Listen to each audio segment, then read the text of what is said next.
Hola, buen día, ¿cómo andan? Espero que bien.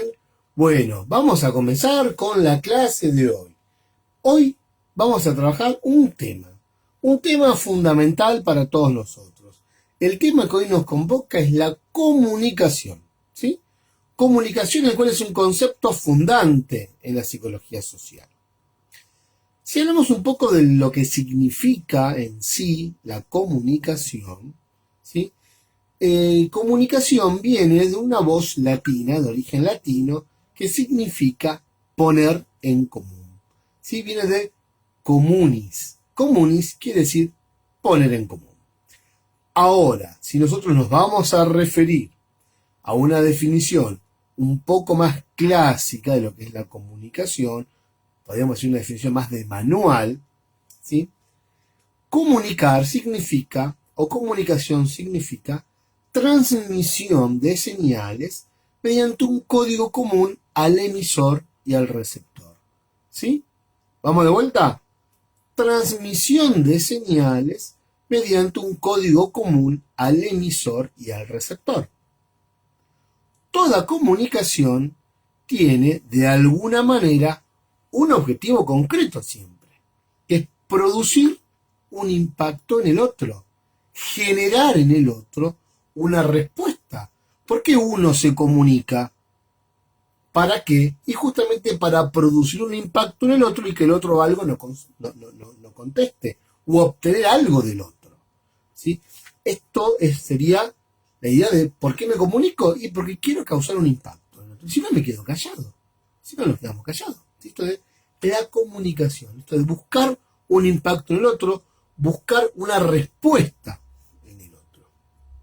Ahora bien, para la psicología social, el sujeto es un ser de necesidades y satisface esas necesidades en relaciones que lo determinan o satisface esas necesidades de forma social, socialmente. Comunicarse e interactuar son necesidades concretas que el individuo tiene. Por lo tanto, comunicarse es una necesidad. La persona, de por sí aislada, ¿qué le ocurre? Enferma y fallece. Una persona aislada enferma y fallece. ¿Por qué? Porque somos seres de necesidades y la comunicación es una necesidad que también debemos cubrir. ¿Sí? Entonces, miren, cuando muchos les voy a contar una pequeña experiencia, una pequeña anécdota, ¿sí? Un ejemplo. Hace muchos años atrás, en la época en la que la televisión era blanco y negro, después de la Segunda Guerra Mundial, se hizo un estudio en Europa con muchos chicos huérfanos producto de la guerra, de la Segunda Guerra. Estos orfanatos, ¿sí? No eran orfanatos en realidad, eran en hospitales. Se hicieron varios estudios con estos niños. Hoy en día sería una calamidad, hoy en día terminarían todos presos. En ese momento era otro el mundo y esto se aceptó como válido, como un experimento, ¿sí? Por lo que le voy a contar. ¿Qué aconteció? Se hicieron dos grupos de niños recién nacidos, por diferencia de días. Dos grupos se lograron juntar alrededor de 15 niños en un grupo y 15 niños en otro. Eran 30 bebés. En igualdad de condiciones. La misma edad, el mismo tiempo, el mismo lugar, el mismo tipo de sala, los mismos profesionales que lo atendían, en igualdad de condiciones. ¿Sí? Había 15 bebés que además de recibir la alimentación y la higiene, que recibían vínculos, se comunicaban, los agarraban, les cantaban, les hacían caricias, es decir, había una comunicación entre el niño y la persona que lo tenía a cargo. Una relación vincular comunicacional. ¿Sí? Obviamente no podemos hacer una comunicación verbal porque el bebé de 4 días no va a hablar, pero sí se va a comunicar ese bebé de 4 días o de un mes. ¿Sí? La comunicación se establecía. En cambio, en el otro grupo de 15 niños, simplemente se los higienizaba y se los alimentaba.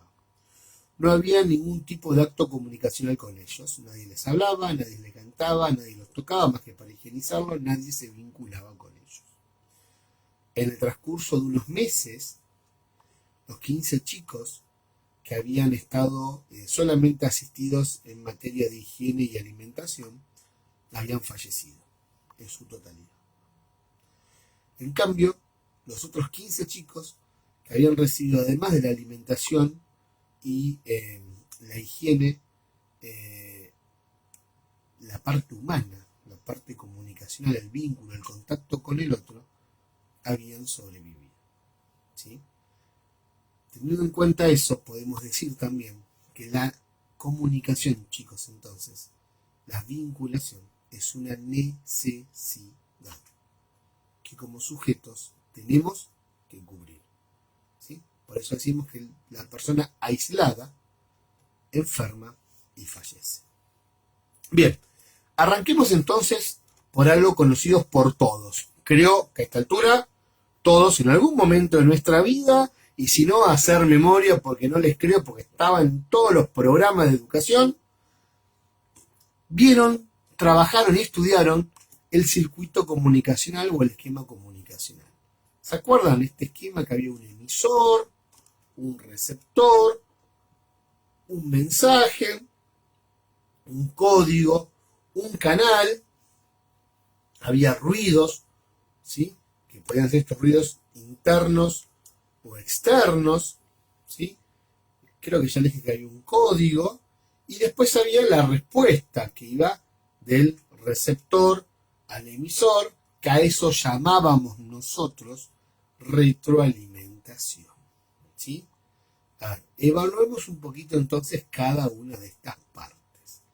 Cuando hablamos del emisor, hablamos de justamente de ese sujeto que lo que va a hacer comenzar el acto comunicacional, que codifica, elabora y transmite el mensaje, lo emite.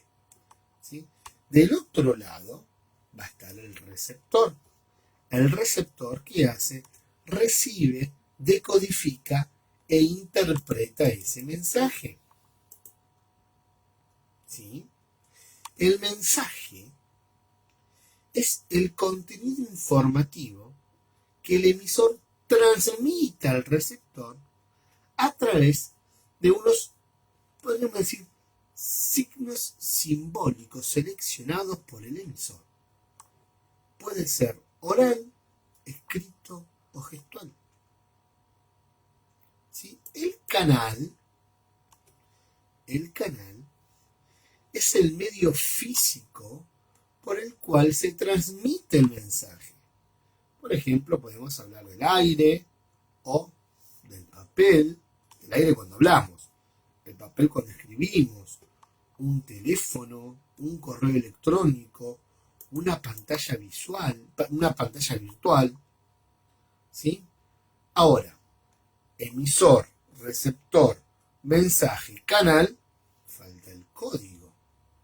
¿No? Arrancamos diciendo que el emisor codificaba el mensaje, codifica, elabora y transmite el mensaje. El receptor recibe y decodifica e interpreta el mensaje. Bueno, falta entonces el código. ¿Qué es el código?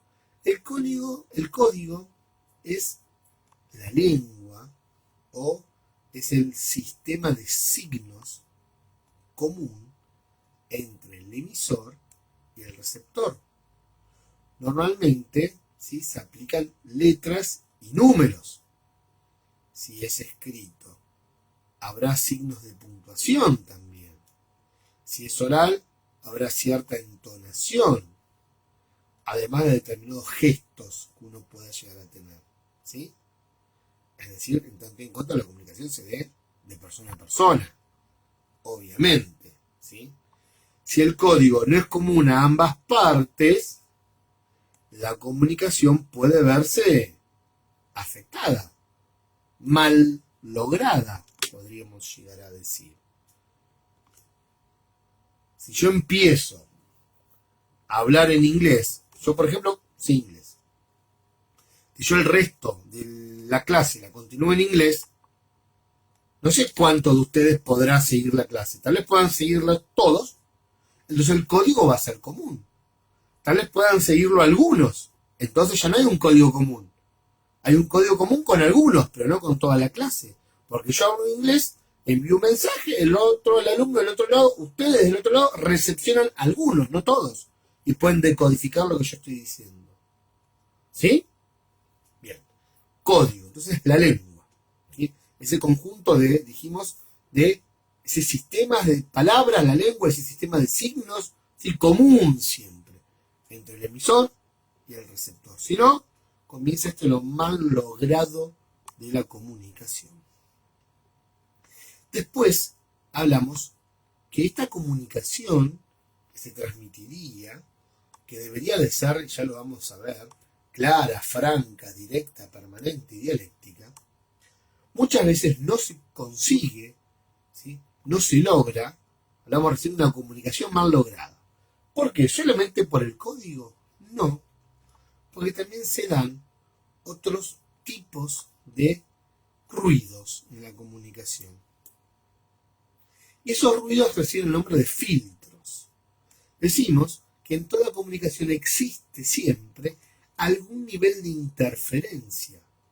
Y ese nivel de interferencia normalmente, comúnmente, se llaman ruidos. Y los ruidos van a afectar a la comunicación, van a afectar a la calidad de la comunicación. Estos ruidos van a actuar como barreras. ¿Y qué van a conseguir? Que la comunicación no sea efectiva. Este ruido o esta barrera puede existir en diferentes partes dentro del circuito. En el emisor, en el receptor, en el mensaje, en el código. Y estas barreras, estos cortocircuitos, estos ruidos, van a tener dos orígenes. Pueden ser internos o externos. Cuando hablamos de los ruidos externos, vamos a hablar, por ejemplo, de ruidos que tengan que ver con el afuera, con el mundo externo. Ruidos provenientes del ambiente. Interferencia en la escucha del mensaje. Si yo ahora estoy con ustedes en la clase y de repente, en su caso, ustedes me están escuchando, entra el perro ladrando, pasa el que compra batería, te toca timbre el sodero, viene tu hijo, tu esposo, tu pareja, tu vecino, tu primo, y te empieza a hablar al lado, y vos así, callate, estoy escuchando la clase. El callate es porque no estoy escuchando lo que me están diciendo. Cuando uno está viendo la tele y empieza a haber barullo en casa, ¿qué hacemos? Subimos el volumen. ¿Y por qué? Y porque hay ruidos en el ambiente que no me permite escuchar lo que estoy queriendo prestar atención.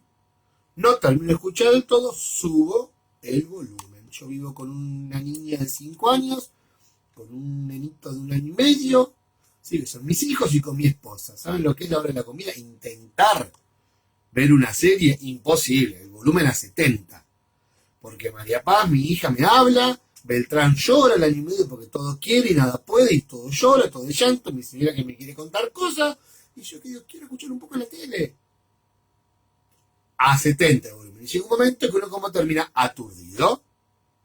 Se acabó la tele. Esperemos a otro momento del día para poder verla.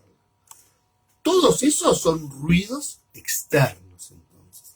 Pero también en la comunicación lo que se van a establecer son los ruidos internos. Y cuando hablamos de ruidos internos, entonces, estos ruidos internos lo que van a tener son ruidos míos, propios, de adentro mío, ¿sí? Estos ruidos tienen un carácter psicológico, ¿sí? Si un docente, en vez de dar la clase, dice, saquen una hoja, ¿qué suele ocurrir? Se instala un silencio total en el aula, pero inmediatamente en cada una de esas mentecitas que están ahí en el salón, el alboroto puede ser ensordecedor por más que estén en silencio. El alboroto interno que se nos generó. ¿Y cuál es ese alboroto interno? el miedo a la prueba, la culpa por no haber estudiado, la amenaza de una mala nota, todas esas ideas que me empiezan a pasar por la mente. Por fuera no vuela una mosca y por dentro es tanto el barullo interno que tengo que ni siquiera puedo pensar. Esto mismo pasa en los grupos, ¿sí? Esto en los grupos a veces lo llamamos el síndrome del zapato. ¿Y qué es ese síndrome del zapato? Este momento donde el silencio es total y cada uno de los integrantes mira atentamente la punta de sus zapatos. Mira atentamente la punta de sus propios zapatos. Este silencio es manifiesto, pero el ruido es interno. Esto no mira para abajo, se mira la punta de los pies. Ese es el síndrome del zapato. Para no hablar o para no decir nada. ¿Y qué está pasando? Y un ruido interno. Es un ruido interno. Preocupaciones, ideas, idealizaciones, son todos ruidos internos. Los prejuicios es otro ruido interno. El prejuicio, el preconcepto van a funcionar como ruido. ¿Y esto qué va a generar? Y el prejuicio va a ser un ruido en la medida en que vayan introduciéndome distorsiones en este código común. Pero ¿qué voy a escuchar de este? ¿Qué me va a decir? Si este cuando utiliza tal palabra quiere decir tal otra. ¿Viste la cara que tiene? Si sabemos que dice una cosa y hace otra, entonces no importa lo que diga. Porque ya hay un ruido interno que me está generando el no escucharlo, o el mal predisponerme, o vista de que viene el mensaje, entonces, por las dudas. Esos son los prejuicios, ¿sí? Presuponer algo del otro siempre va a distorsionar la comunicación. Pero no es posible, chicos, nunca ningún vínculo sin esa fisura inicial, ¿sí?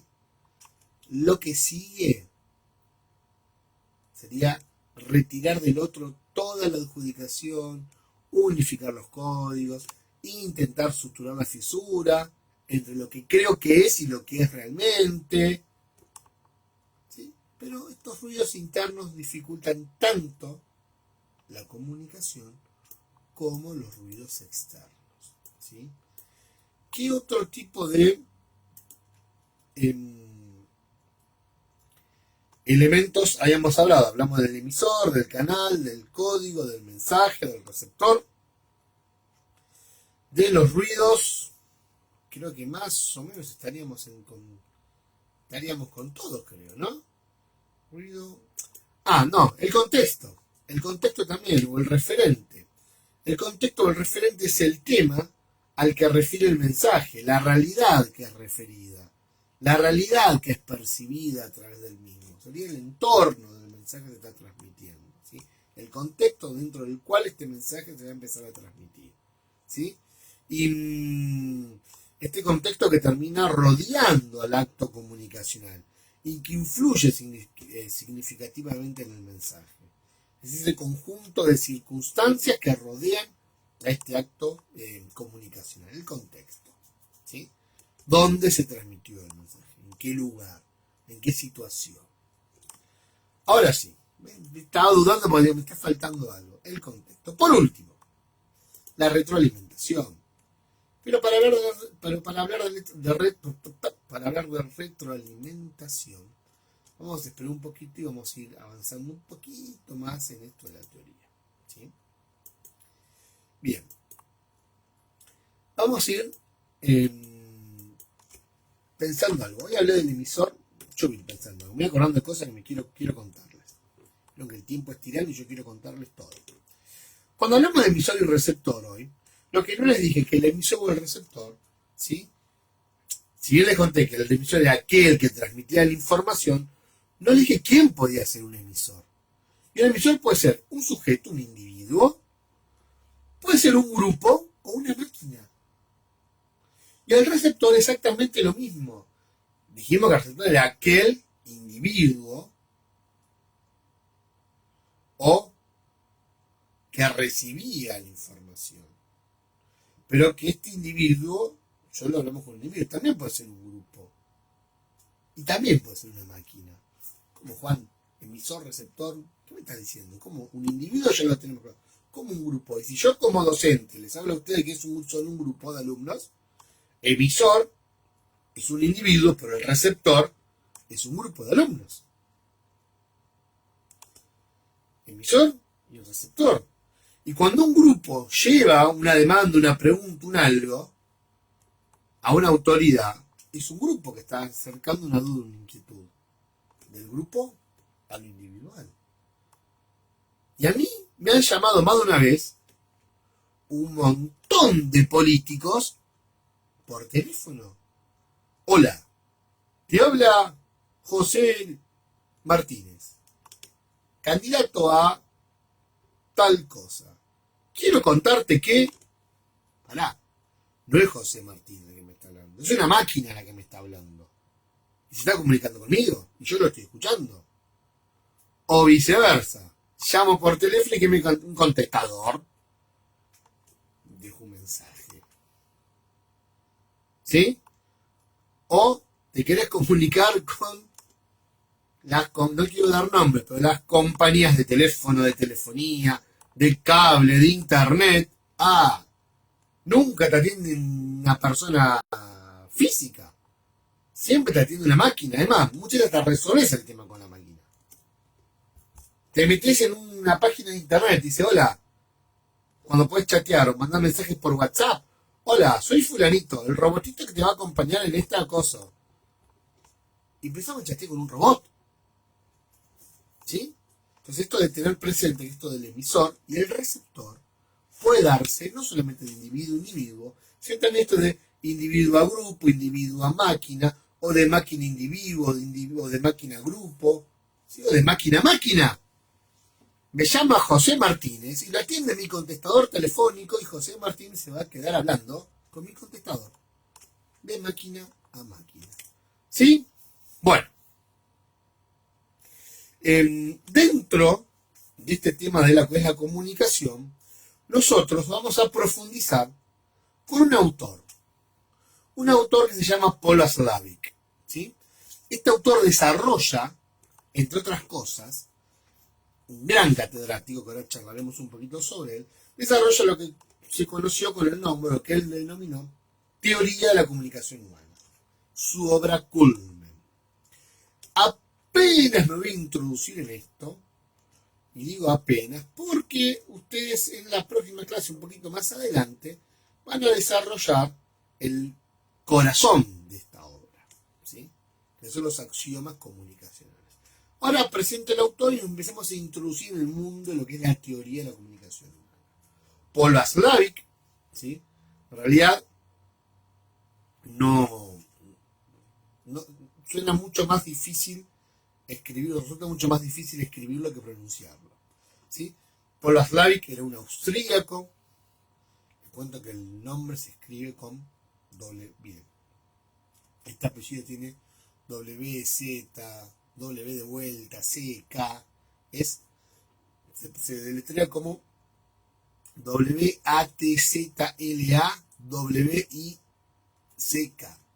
Watzlawick sería, ¿sí? Se pronuncia Watzlawick. Este buen señor, Paul Watzlawick, nace en Austria el 25 de julio del 21, de 1921, y fallece en Estados Unidos, en California, el 31 de marzo del 2007. Por lo tanto, es un autor totalmente contemporáneo. Vivió 85 años. Yo en el 2007 tenía 40 no. Tenía 27 años, por lo tanto, compartí 27 años de vida con él, un autor contemporáneo para mí. Fue un filósofo, fue un psicólogo, un psicoterapeuta, un sociólogo, fue un escritor, fue un académico, fue un gran académico, Paul Watzlawick, ¿sí? Estudió en la Universidad de Venecia, estudió en la Universidad de El Salvador y fue en un primer momento estudiante, pero después fue catedrático en la Universidad de Stanford, en Estados Unidos, ¿sí? Paul Watzlawick, en la teoría de la comunicación humana desarrolla una serie de conceptos y de áreas y de ideas, ¿sí?, que dijimos tienen como punto culmen los axiomas comunicacionales que ya vamos a ir viendo. Antes de meternos en la obra de este autor, o de introducirlos hoy en la obra de este autor, simplemente tocar la idea de lo que es, hablamos de su obra es la teoría de la comunicación humana. Bueno, pero ¿qué es una teoría? Entonces, cuando hablamos de teoría, ¿de qué hablamos? Y vamos a hablar de un conjunto organizado de ideas que viene a explicar un fenómeno, ¿sí?, que además este conjunto de ideas van a estar deducidas a partir de que de la observación, de la experiencia o de un razonamiento lógico. Y ya estuvimos viendo un poco que la comunicación era esa transmisión de señales mediante un código común entre un emisor y un receptor.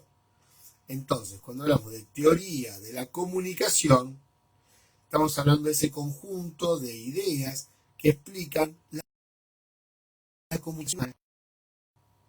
Bien, explicar la comunicación humana. ¿De qué forma? Y a través de deducciones, a través de observaciones, a través de experiencia y de razonamiento lógico, ¿sí? Este autor, Paul Watzlawick, va a decir que la comunicación humana va a tener tres áreas: el área sintáctica, el área semántica y el área pragmática. El área sintáctica refiere a la transmisión de información. Hace referencia a los problemas de codificación, al canal, a los ruidos, a la redundancia. Básicamente refiere a todo este circuito o esquema comunicacional que estuvimos charlando hace un ratito. Después está el área semántica. Y el área semántica tiene que ver con el significado, con el contenido, con la idea del mensaje. ¿Qué idea quiero transmitir? ¿Sí? Lo semántico tiene que ver con esto dentro de la comunicación. Y por último está el área pragmática. Y el área pragmática es la que se relaciona directamente a la conducta, ¿sí? Es decir, ¿dónde la vemos plasmada? Y cuando la comunicación afecta a la conducta, y la conducta se usa como sinónimo entonces de comunicación. ¿Cuánto interfiere entonces la conducta en la comunicación? A eso hacemos referencia, ¿sí? Por ejemplo, y antes que me olvide, todas se dan en el mismo tiempo y al mismo lugar, todas.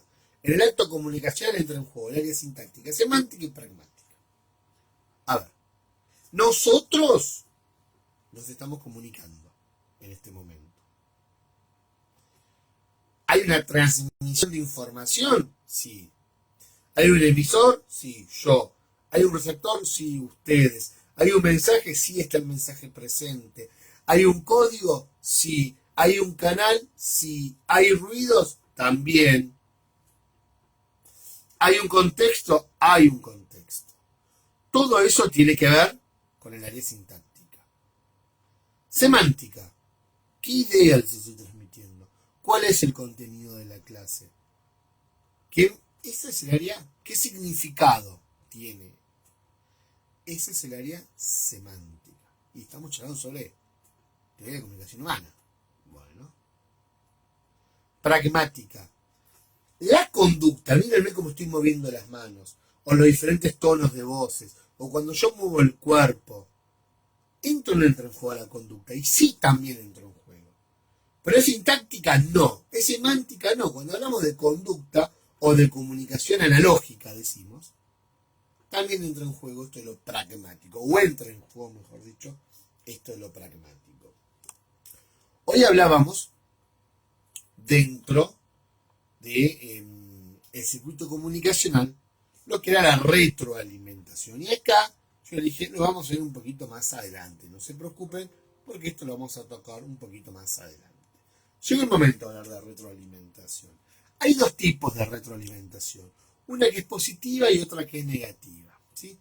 Pero, en líneas generales, cuando hablamos de retroalimentación, vamos a decir que es un sistema en el cual ingresa información y sale información. Y esta información que sale vuelve a entrar como nueva información. Emisor, información, emisor, información, receptor, retroalimentación. Entra información, se transmite al receptor, del receptor vuelve al emisor, retroalimentación. ¿Sí? Es importante mantener el equilibrio dentro de este sistema. El sistema que busca mantener el equilibrio se lo llama homeostasis. ¿Sí? Homeostasis. Y como les dije, hay dos tipos de retroalimentación, la negativa y la positiva. La negativa se caracteriza por el equilibrio, por el estado de homeostasis, o este estado constante, la cual desempeña un papel en el logro y el mantenimiento de la estabilidad de las relaciones. En cambio, no, a ver. Vamos a dar una vueltita. En otras palabras, la retroalimentación negativa es la que mantiene el sistema funcionando a pesar de. La positiva es cuando sale información, cuando uno sale del sistema, cuando la norma se muestra ineficaz, insuficiente, y hay que cambiarla. Ejemplo. Yo no jugaba el truco, ¿qué pasa? Uno mezcla y otro corta. Cada uno sabe lo que tiene que hacer. ¿Y quién corta? ¿La mano o la que no es mano? Y no, corta el que no es mano. Mano no corta. Dice en el truco, ¿no? Entonces, si yo mezclé y me toca repartir y le paso el mazo justamente a la mano para que corte, y la mano corta, y en esto, en lo comunicacional, hay algo que no estaría funcionando, porque la mano no corta, corta el que no es mano. Fíjense, no alcanza la norma, la mano no corta. ¿Y por qué no? Porque está cortando. Entonces no sirve. ¿Sí? Un cartel que diga prohibido estacionar y el auto está estacionado, y mucho no sirve el cartel, porque estaciona un auto por más que diga prohibido estacionar. ¿Sí? Partido de fútbol en el barrio. El arquero, dueño de la pelota, él lleva la pelota bajo el brazo, porque es suya. Empieza el partido. Patean un tiro al arco. El arquero agarra la pelota y sale corriendo. Se la lleva a su casa, se vuelve. Se acabó el partido, se acabó el acto, se acabó todo. ¿Qué dice la norma? Y que no te puedes escapar con la pelota bajo el brazo si empezó el partido. El partido termina tanta cantidad de tiempo, nos hemos puesto de acuerdo. ¿Alcanzó la norma? Justamente. ¿Fue eficaz la norma? No resultó. Otro ejemplo. Vamos al automac. Uno llega al automac y escucha. Buenos días, ¿puedo tomar su pedido? Eso te lo dice el parlantito y la punta del automac.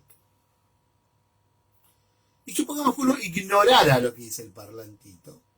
Y como no hay gente, sería un milagro, pero como no hay gente en el automac, vos qué haces, pasa derecho. Ignorás lo que te está diciendo la persona por el parlantito, sabiendo lo que se debe hacer, que es hacer el pedido ahí. Y avanzar hasta la primera ventanilla. Y en la primera ventanilla, si te quiere hacer un pedido, sí, señor, usted tiene que haberlo pedido allá. Porque yo acá no estoy para hacer el pedido. Estoy para cobrarle el pedido. Ah, no, yo acá no te pienso pagar, voy a pagar más adelante, ¿eh? A mí hasta que no me den el pedido yo no pago, ¿eh?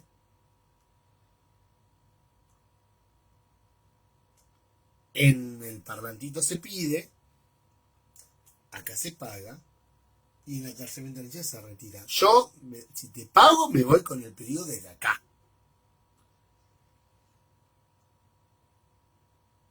¿Sí? Esto de la norma.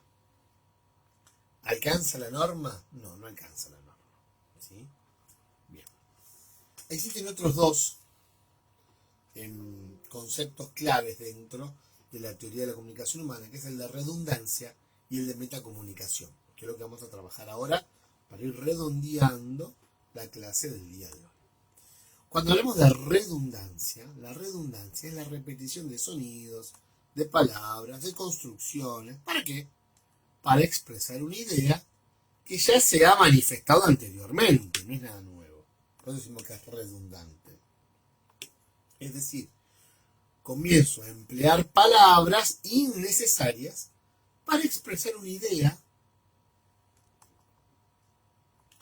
pero esa idea ya fue expresada por otras palabras. Es decir, cuando la comunicación se repite, se establece una pauta. Y si se establece una pauta, se puede predecir. A ver, chicos, salvo que uno lo utilice como un recurso literario, la redundancia, en la comunicación resulta bastante engorroso. ¿Sí? A ver, si uno quiere decir que la casa es linda, y uno dice, la casa que está en la montaña es bella, hermosa, preciosa, armoniosa, nana, majestuosa, nana. ¿Qué estás diciendo? Que la casa es linda. Punto. Es una poesía, utilizar todos los recursos que quieras. Vos estás hablando con alguien y decís, sí, porque viste qué linda la casa, bella, hermosa, preciosa, yo ya te dejé de escuchar. Estás siendo redundante, yo ya te dejo de escuchar. Sí, yo te entendí que la casa es linda. O nunca nos dicen eso. Sí, ya te entendí lo que estás diciendo. Dejá de ser redundante, dejá de dar vueltas sobre el tema. Ya expresaste la idea. O frases como subir arriba o bajar abajo. También son sumamente redundantes. ¿Sí? O frases como... Ay, hay un montón, eso uno lo encuentra en los diarios, chicos, es terrible.